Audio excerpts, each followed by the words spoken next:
Sumatin po ang biyaya, awa, habag, pagpapala, katotohanan, kapayapaan, pag-ibig mula kay Yahweh. Isang magandang araw po sa bawat isa. Ang ating pong paksa ay hinggil po dito sa Exodo 20, talatang 2. I am Yahweh, your Elohim, who brought you out of the land of Mitzrayim, out of the house of slavery. You have no other mighty ones against my face. You do not make for yourself a carved image or any likeness of that which is in the heavens above, or which is in the earth beneath, or which is in the waters under the earth.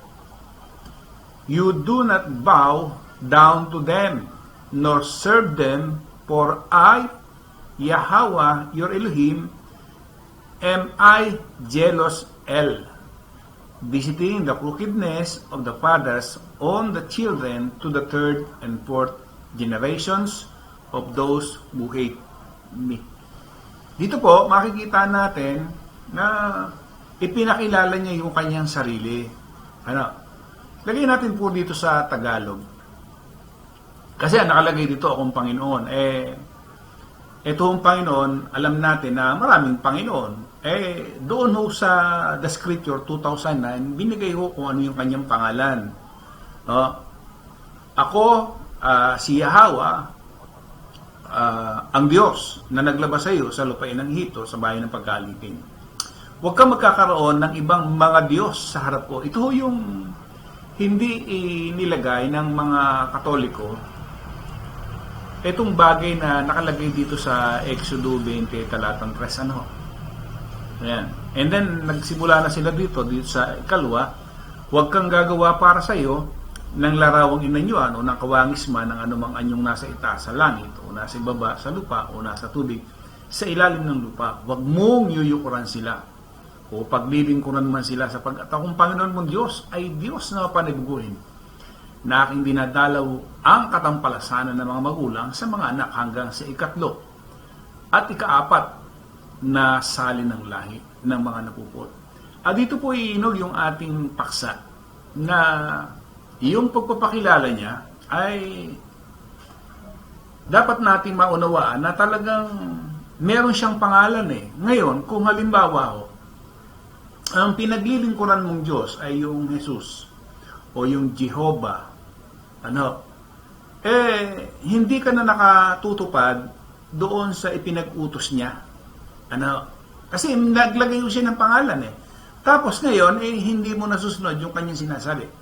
Kasi sabi niya, huwag kang magkakaroon ng ibang mga Diyos sa harap ko.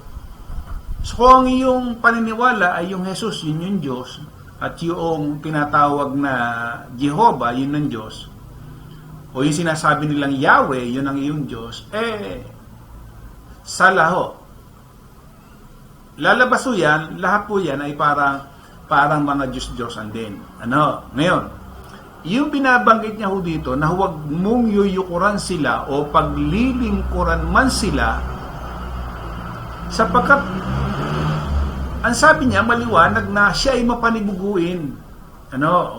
Mapanibuguin siya Ayaw niya ng merong iba. Parang sa isang mag-asawa lamang yan na siyempre may asawa ka at pagkatapos may ibang inaasawa yung asawa mo, anong mararamdaman mo?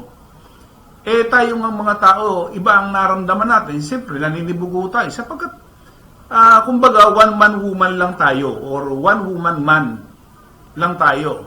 Ang Diyos yun ang sinasabi niya na huwag mo ang wika silang yuyukuran kasi yung salitang pagyukod ay means na pinapanginoon mo.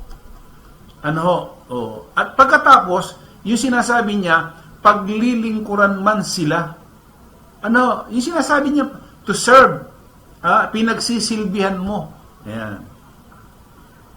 Ngayon, dadako tayo. So, yung aking patiuna ay napansin ninyo dito na mukhang ito'y sa mga larawang inanyuan o mga idol. Ayan.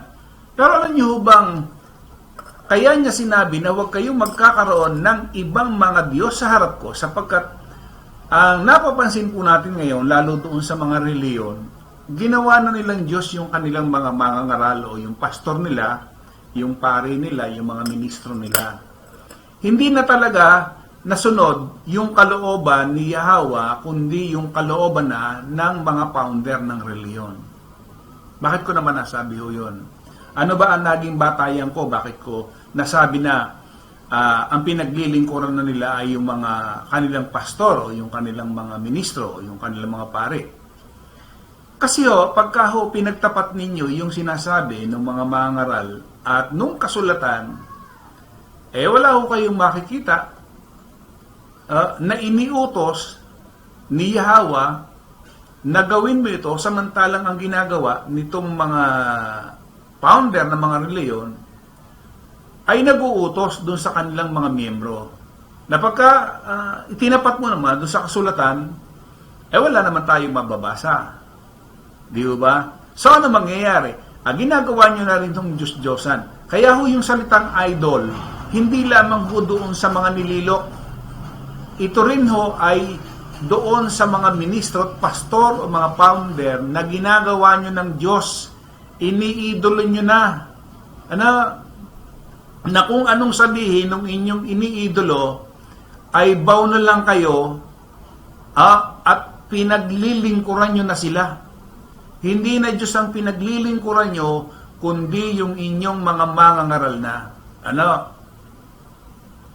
Sabi niya, ang babalaho sa inyo ay, sabi niya dito, na aking dinadalaw ang katampalasanan ng mga magulang sa mga anak hanggang sa 3 at 4 na salin ng lahi. Tingnan nga natin,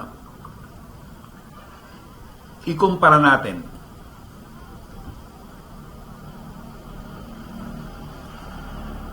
Ang sabi niya, you shall not do obeisance to them. Yung salitahang obeisance, yung sundin pagsusunod mo.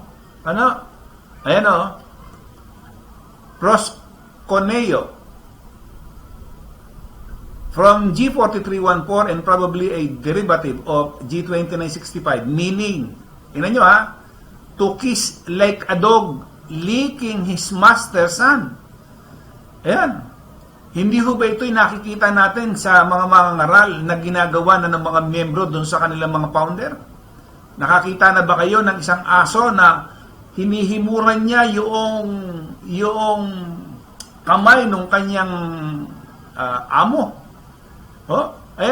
Meaning to kiss like a dog licking his master's hand.